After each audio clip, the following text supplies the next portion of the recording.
금조가 또 저 만져봤거든요. 완전 네. 부드럽게 말캉 이렇게. 네.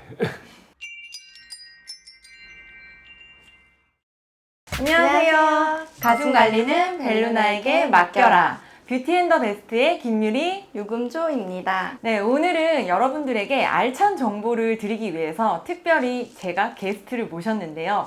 바로 그레이스 오웬영 성형외과의 최무서 원장님입니다. 원장님 안녕하세요. 반갑습니다. 안녕하세요. 네, 안녕하세요. 반갑습니다. 네, 저는 그레이스 오웬영 성형외과의 최문섭 원장입니다. 이렇게 만나 뵙게 돼서 반갑습니다. 네, 환영해요 원장님. 네, 반갑습니다.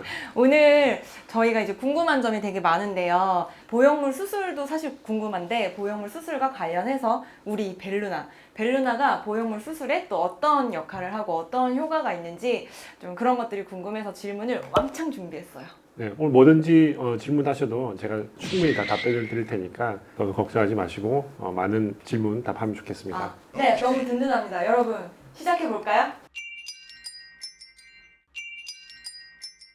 보통 이제 가슴 수술을 생각하시는 분들이 여성분들이 보통 2컵 이상은 보장이 되니까 이제 그런 부분을 좀 좋아하잖아요. 그렇죠. 네, 맞습니다. 그런데 이 보형물을 아무거나 넣으면 안 될 것 같은데 혹시 어떤 종류의 보형물이 저희 가슴에 들어오나요? 여러 가지 분류 방법이 있는데 요즘에 제일 신경 쓰는 부분은 보형물의 표면의 타입에 따라서 나눕니다. 스무스 보형물, 마이크로 텍스처드 보형물, 마크로 텍스처드 보형물 이렇게 크게 3가지 정도가 있는데 요즘에는 스무스 타입의 보형물로 정해져 있습니다. 뭐 그거 말고는 사용할 게 딱히 없어요. 혹시 유리 씨 2019년도에 한국에서 엘러간 텍스처드 보형물에 어떤 희귀암이 발생됐다 이런 이야기 들어보신 적 있으신가요? 네, 저 그거 알아요. 그렇죠. 네. 네. 그 엘러간 텍스처드 보형물이라는 것은 표면이 거칠거칠해요. 우리가 찍찍이처럼 거칠거칠한데 그런 보형물을 사용했던 환자분들한테 역형성 대세포암이라는 그런 희귀암이 발생됐던 케이스가 있어요. 그래서 우리가 보형물을 우리가 선택할 때는 최대한 안전한 보형물을 선택하고 또 결과 잘 나오는 보형물을 선택을 해야 되는 게 되게 중요합니다. 그래서 요즘에는 스무스 타입의 보형물을 선택하는 여성분들이 압도적으로 많고 또 현실적으로 그 밖에 사용할 수 없습니다. 환자들도 많이 똑똑해지고 있네요. 네. 네, 그러면 모든 수술에 이제 또 따르는 부작용이 있듯이 가슴 보형물 수술도 사실 이제 우리 몸에 뭔가를 집어넣는 거니까 좀 거기에 따른 부작용이라는 게 좀 있을까요? 네. 우리가 가슴 확대 수술하고 나서 가장 문제가 되는 부작용은 구형 구축이에요. 구형 구축은 말 그대로 둥근 모양의 딱딱해지는 그런 것인데 우리가 사용하는 보형물은 외부에서 넣는 이물질이죠. 물론 인체에 사용을 해도 되는 이물질이지만 이물질이 우리 몸에 들어가면은 피막이라고 해서 쌓이는 막이 생겨요. 섬유실 막이 생기는데 그게 부드럽게 생겨야 되겠죠. 근데 그 부분이 어떠한 면역 반응이든 좋지 않은 어떤 상황에 처해졌을 때 단단하게 두껍게 생기는 것을 구형 구축이라고 합니다. 리플린 현상도 있지 않나요? 네, 리플링 현상도 있어요. 리플링이 이렇게 우글우글 거려서 이렇게 물결처럼 되는 건데 그거는 우리 보형물이 우리 몸속에 들어가서 특히 가장자리 일부분이 약간 접히거나 또 피부 얇은 경우에 또 보형물이 많이 비쳐 보이거나 이런 현상을 리플링이라고 하는데요. 요즘에 많이 일어나지 않지만 일어나면은 뭐 서로 조금 이제 귀찮은 일도 생기고 신경도 쓰이고 하는 것이 리플링 현상입니다. 그리고 원장님 제가 이제 요즘에 듣기로는 보형물 그 밑빠짐이라고 하나? 네네네. 그런 현상도 좀 일어난다고 하더라고요. 그건 뭐예요? 그게 최근에 사용하는 보형물이 스무스 보형물이잖아요. 네네. 스무스는 표면이 어때요? 부드럽고 네. 그 말은 미끄러진다는 이야기예요. 그래서 어떤 연유에든 간에 보형물이 우리의 정상적인 위치보다 아래쪽에 내려가서 밑선이 조금 이제 늘어나고 모양이 예뻐지지 않는 현상을 밑빠짐이라고 하는데 아까 말씀드렸던 많은 뭐 리플링도 그렇고 구형 구축도 그렇고 많은 부작용이 있지만 요즘에 가장 많이 일어나는 부작용 중에 하나가 밑빠짐 현상이에요. 근데 사실은 또 그렇게 많이 어렵지 않게 또 해결이 가능한 부분이긴 합니다. 근데 알고 계셔야 되는 부작용 중에 하나여서 말씀드리는 거예요. 그러면 근데 만약에 그런 부작용이 생겼어요. 해결하는 방법이 그래도 쉽다고 하셨잖아요. 어떤 방법으로 해야 되는 거예요? 뭐 그렇다 아주 쉬운 건 아니고 네. 그다지 어렵지 않다 정도로 이해를 하시면 좋겠습니다. 결국에는 보형물이 내려가서 버린 거니까 안에 있는 공간을 약간 새롭게 다듬고 다시 올린 다음에 밑을 잘 봉합을 하면은 또 해결됩니다.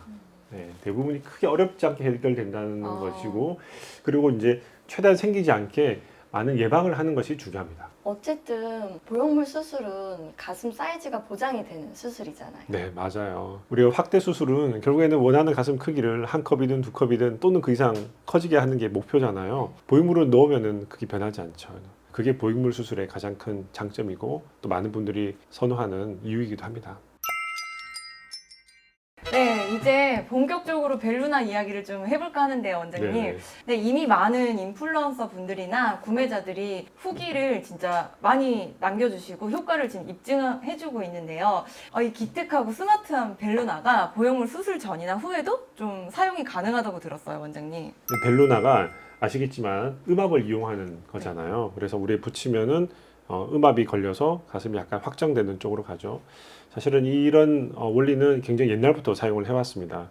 최근에 이제 저희 병원에서 또는 이제 저와 같이 뜻을 하는 몇 분 원장님께서 보형물을 이용하는 가슴 확대 전후에 우리가 사용을 해보기 위해서 좀 시도를 해보고 있고 현재까지는 뭐 괜찮은 결과를 얻고 있습니다. 수술 전에 사용하는 것은 가슴을 조금 늘려줄 수가 있어요. 그러면은 수술하고 나서 우리가 기대하는 것은 좀 통증을 좀 줄여줄 수 있지 않을까라는 기대를 좀 살짝 하고 있고 또 수술 후에 좀 약하게 해서 사용할 수 있잖아요. 물론 이제 수술하고 나서 좀 안정화된 단계가 지난 다음에 이것을 약간 약하게, 약간 리드미컬하게 사용을 하게 되면은 붓기를 좀 빼거나 좀 회복을 좀 더 촉진시키지 않을까라는 생각을 좀 가지고 있습니다. 촉감 개선에도 조금 도움을 줄 수 있다고. 네, 그렇죠. 우리가 이제 수술하고 나서 처음엔 탱탱하죠. 네, 딱딱한 건 아니고 탱탱하지만 빨리 좀 부드럽게 되면은 촉감이 또 개선되겠죠. 만족도가 그런 더- 면에 네. 있어서는 도움을 줄 수 있을 거라고 생각을 하고 있습니다. 수술하기 전에도 이제 벨루나를 사용할 수 있다고 하셨잖아요. 네네. 그러니까 그 부분이 조금 더 자세하게 듣고 싶어요. 되게 궁금해요. 우리가 수술 전에 이제 벨루나를 한번 적용하려고 하는 것은 저희 가슴의 어떤 피부와 조직을 조금 늘리기 위함이 있는 거거든요. 그럼 늘리면 좋겠다고 생각되는 분들이 피부가 좀 타이트하고 좀 마르고 좀 잘 늘어나지 않는 피부를 가지신 분들이 있어요. 우리가 보형물을 넣고 나서 통증이 있거든요. 사람마다 좀 차이가 있긴 하겠지만 그걸 수술 전에 미리 약간 늘려놓으면은 통증을 좀 줄여줄 수 있지 않을까라는 생각이 많이 있습니다. 그래서 그런 분들한테 먼저 이 벨루나를 저희도 적용을 해보고 있습니다. 제가 딱 그런 타입이잖아요. 원장님 저 보셨잖아요. 아, 네, 맞아요. 네. 맞아. 아니 제가 그 보형물 수술하기 전에 이 벨루나 사용하면서 좀 준비하고 또 일시적인 확대 효과를 보고 있거든요. 긍정적이네요. 네.